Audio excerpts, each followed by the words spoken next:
9, 8, 7, 6, 5, 4, 3, 2, 1, 0.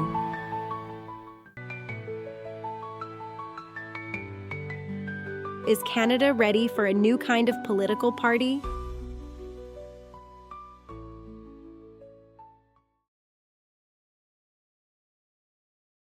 Hi, North America. It's Amy Suzanne, Directress and CEO of the VNA Voices of North America Media and Press Guild Group and WDBG Windsor Detroit Broadcast Group.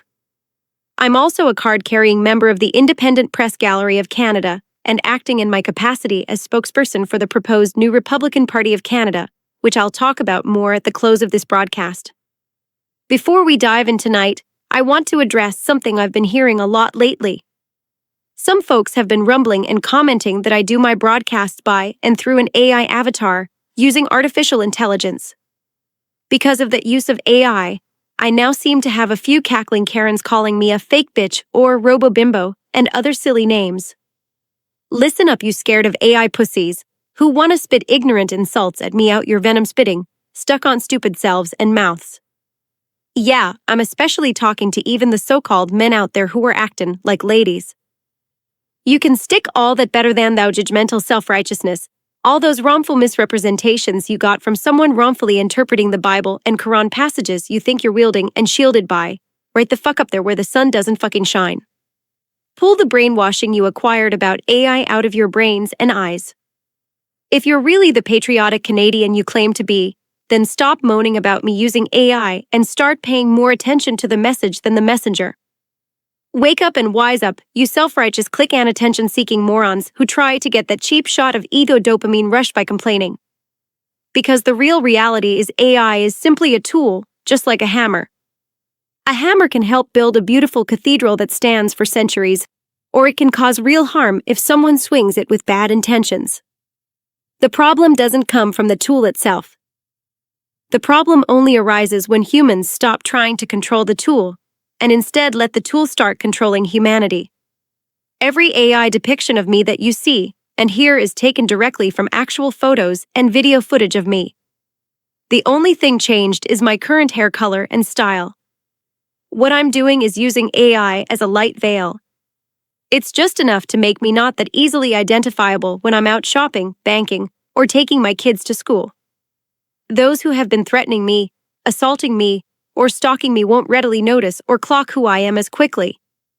I've faced death threats and attempts on my life in the past, just like our friend Andy Lee has experienced from people connected to anti-hate.SA and other extreme elements of the quasi-religious extremist left. One crazed leftist extremist nutbar even tried to run me and my child down with an old Buick Electra. If someone is willing to pay the thousands of dollars for a proper armed security team to bodyguard me and my child around the clock, then I'll happily appear live. But till then, because I don't want or need myself and my mini-me kid to end up like Martin Luther King, JFK, or Charlie Kirk, until I can get to where it's safer, I'm going to continue doing my broadcasts this way. And all you cackling ass complainers can just go fuck yourselves, because using AI the way I do protects my family while still letting me speak freely. Once I can safely return to Ottawa, or perhaps relocate to Detroit or New Orleans, where we have our facilities also located at and more readily, as well as more lawfully can get this here girl proper private security, like Smith & Wesson or the kind of no-nonsense legal protection Samuel Colt's legacy represents, that can handle things like those stalkers, threat makers and assailants properly, we can revisit this complaining about the AI bullshit. But for now, safety first, truth second, and the show must go on. Now that that's spoken on and dispensed with, let me just continue and say that tonight we're going to take a seriously strange look at some seriously strange people over in Canada. Much of it is going to sound kinda boring and outright stupid at times, but please stick with me and listen to all the dumb shit because at the close of tonight's broadcast the reason why I've laid out all these things Canada's lefties have done, still do, or want to do is going to hit you harder than any AI hammer, or even a real-life hammer, could ever do. It's going to make crystal clear what we all actually have to do to fix this mess these wacko nutbar libtards have caused to Canada. So let's hear at least the first 80-something things those morons have done, did, are still doing, or want to do. Well, actually, I really don't have to lay out every single one of those 80+ things because each of you out there, no matter where you get your news, can already see through all the biased poly-speak, the political spin, and the propaganda theater put on by both sides. So we'll just focus on some of the most important ones before we get into what you can do about fixing these problems and making Canada permanent and free forever. But before we do that, as I've said, let's reflect upon some of those main primary results of the root problems, the ones you see and hear about across those screens most of you can't stop gazing into across Canada. You see a federal government that has become utterly corrupt. It hands over major chunks of our cities and land to First Nations chiefs through questionable agreements that spark overlapping claims, evictions, and chaos for everyday property owners, turning neighborhoods into legal battlegrounds while ordinary Canadians lose out. Our courts are out of control. Judges act like borders shouldn't even exist. The Supreme Court has ruled it unconstitutional to stop refugees and asylum seekers from immediately accessing taxpayer-funded benefits like daycare, basically declaring that national sovereignty is optional. Free speech is under relentless attack. The so-called Online Harms Act, or whatever they're rebranding it as this week, is designed to police thought crimes, censor wronged narratives, and silence dissent under the excuse of protecting people. They want to ban kids from social media while quietly expanding government control over what adults are allowed to say online or even in private. The current Liberal government, whether led by Trudeau or whoever comes next like Mark Carney, has lied repeatedly to Canadians. They faked intelligence to smear the Freedom Convoy as violent extremists. They're pushing bills that strip away religious exemptions and turn honest disagreement, even from doctors, into something punishable by massive fines or losing your license. Our economy is getting crushed. Real inflation is far worse than the official numbers. A simple fast food meal for a family can now run $30 to $60. Most working Canadians are living paycheck to paycheck while pension funds get steered into risky foreign investments that benefit insiders and connected firms instead of Canadian retirees. Immigration has been ramped up without any real plan, handing permanent resident status to tens of thousands of temporary workers while our housing, healthcare, and services buckle under the pressure. At the same time, they're expanding MAID, medical assistance in dying, to the point where it's available same day for the mentally ill, addicts, and even pushing toward children. Canada is turning into the suicide capital of the world, and it's being sold as compassion.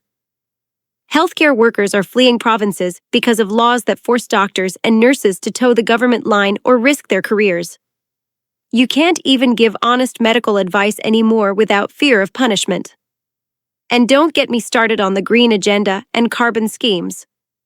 Net zero mandates, electric vehicle pushes, and carbon border taxes are hammering farmers, energy workers, truckers, and families, all while the same insiders profit from the credits and contracts. These aren't isolated mistakes. These are the visible symptoms of a broken system where politicians and bureaucrats serve themselves and their connected friends instead of the Canadian people.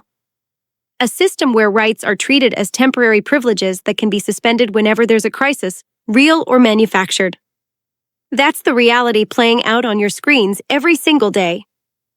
Now that we've faced the problems head-on, in the next part of this video, I'll show you exactly what you can do about it, how we can fix Canada permanently and forever, starting with that one powerful national referendum and the new Republican Party of Canada platform we talked about earlier. Stay with me because real change is possible when enough Canadians finally say enough. We are witnessing a total political system failure in Canada. If you're anything like me, you may find yourself constantly overwhelmed by everything that's wrong with politics. And when I say politics, I'm not talking about liberals or conservatives. I'm talking about the flaws that exist in our political system regardless of which party is in power. Our government is funded by Canadians, yet it fails to serve Canadians. We can't keep blaming Russian meddling or the least popular prime ministerial candidates in history. Confidence in Parliament is at an all-time low, and experts say Canada is no longer functioning as a full democracy. This video will show you 3 lines, one that explains what's wrong, one that shows how we fix it, and one that shows what you can do about it. The first line comes from a famous Princeton University study. It graphs how much the public supports an idea on the bottom, and how likely that idea is to become law on the side. The result: a nearly flat line. Public opinion has a minuscule, near zero, statistically non-significant impact on what actually becomes law in Canada. Even when 100% of Canadians support something, there's only about a 30% chance it will actually happen. That's not how a real democracy is supposed to work. And that's exactly why we need the new Republican Party of Canada, the party I've been talking about in my last 2 videos. This isn't about importing American politics. It's a 100% Canadian movement, rooted in the same fighting spirit for responsible government that Canadians have shown throughout our history, from Louis Joseph Papineau's fight for self-governance right up to the Freedom Convoy. The new Republican Party of Canada believes real power belongs to the people, not to politicians, bureaucrats, or emergency powers. We keep what makes Canada Canada, our constitutional monarchy with the Crown and Governor-General staying purely ceremonial, symbols of tradition with zero governing power. We keep our parliamentary system, our provinces, our maple leaf, and our national identity. What we fix are the dangerous loopholes that let governments treat our rights like privileges they can suspend whenever it suits them. The core of our platform is simple but powerful: one single national referendum to amend the Canadian Charter of Rights and Freedoms. We rewrite Section 1 to make our rights unalienable, unbreakable by any government, any law, any emergency declaration, or even the notwithstanding clause. Once that passes, these rights are locked in permanently: absolute free speech, no more hate speech laws, no compelled speech, no censorship of scientific, religious, or political views. The only limit is direct incitement to imminent violence. We repeal all online harm legislation on day 1. Bodily autonomy, the absolute right to refuse any medical treatment, vaccine, procedure, or digital ID. No emergency can ever override this again. Parental rights: parents, not the government or schools, decide what's best for their children. No gender ideology or sexual content in schools before grade 9 without explicit parental consent. Schools that violate this lose public funding. No medical transitions for minors without court-approved parental consent. Property rights and self-defense, the right to own and enjoy private property without arbitrary seizure. Law-abiding Canadians can keep and bear arms for self-defense, sport, and hunting, with shall issue concealed carry permits after proper background checks and safety training. We end abusive civil asset forfeiture. Freedom of conscience and religion: doctors, professionals, and everyday Canadians can live and work according to their beliefs without fear of punishment or losing their livelihood. Beyond rights, we bring real accountability back to Parliament and our institutions. We keep the parliamentary system, but we make it answer to Canadians. That means direct elections for senators, lower court judges, Crown prosecutors, top police leaders like the RCMP Commissioner, and provincial education commissioners, all with fixed terms so no one becomes a permanent insider. Term limits for everyone: Prime Minister limited to 2 full terms. MPs and senators to a maximum of 3 terms in the same office. Supreme Court justices get a single 10-year non-renewable term. We give Canadians real tools to remove bad actors: a recall process where 25% of voters in a riding or province can trigger a special election, and a clear impeachment process for serious misconduct, rights violations, or gross negligence. We put strict limits on government power. Emergencies would require 75% approval in the House of Commons and automatically sunset after 30 days unless renewed by a supermajority. No more blank checks to suspend our rights. On the economic side, we fight for working Canadians and families: a hard cap so combined federal and provincial income tax never exceeds 20%. Right to work laws so no one is forced to pay union dues. Scrap the carbon tax and net zero mandates that hurt energy workers, farmers, and families. Unleash Canada's responsible energy potential. And bring in merit-based immigration that protects wages, services, and social cohesion. This isn't left versus right. This is about restoring common sense, protecting families, workers, and freethinkers, and making sure our government finally serves Canadians instead of ruling over us. That's the new Republican Party of Canada. One referendum. Real rights. Real accountability. Power back to the people where it belongs. Every single Canadian knows those things and fixes you just heard are absolutely true, and that the fixes this new proposed Republican Party of Canada states in its platform are needed to now fix the Canada that decades of liberal bullshit has destroyed.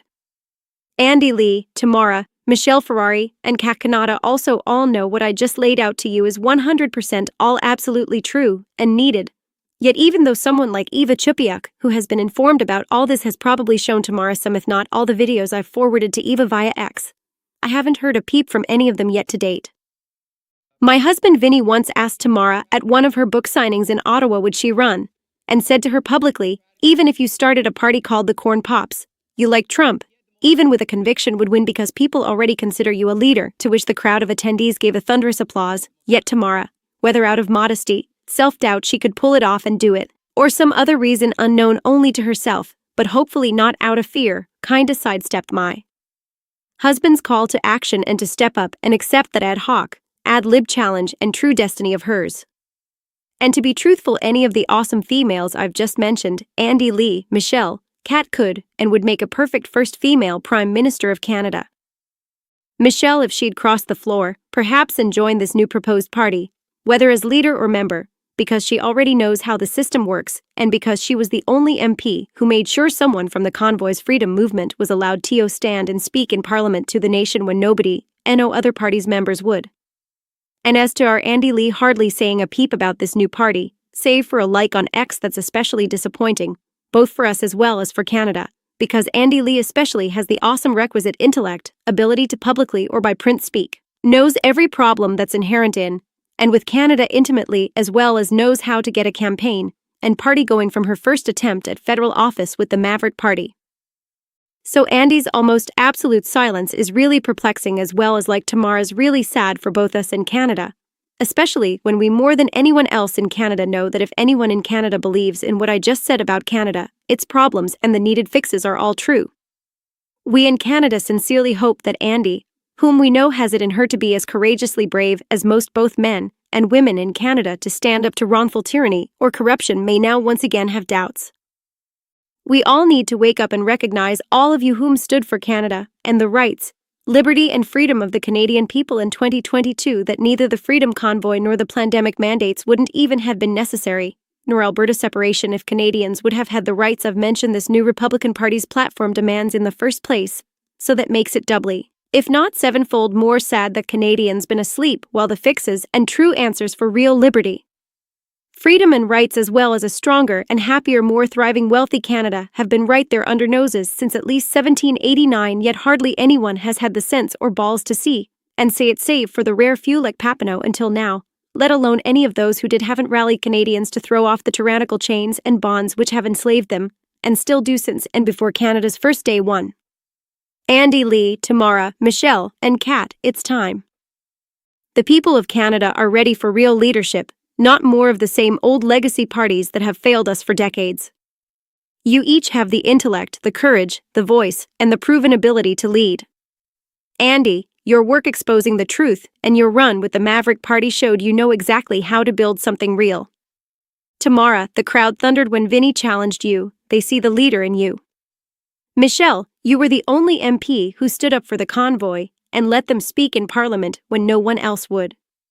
Kat, your fire and clarity cut through the noise like few others. Any one of you could become Canada's first female Prime Minister and crush the old Liberals, Conservatives, NDP, Greens, and PPC in the polls and at the ballot box. The mood of the country is shifting. The moment is now. Step up, stand tall, and claim your destiny. Canada is waiting for you. If this resonates with you, I'll be diving deeper in future videos, and I want to hear from you. Are Canadians ready for a party that actually puts citizens first? Drop your thoughts below. And if you'd like to know more about this new proposed party, Andy Lee, or Tamara, please watch the videos linked at the end of this broadcast by clicking on them. Thank you for tuning in tonight. A la prochaine. Till next time, bonsoir, soit good evening and good night.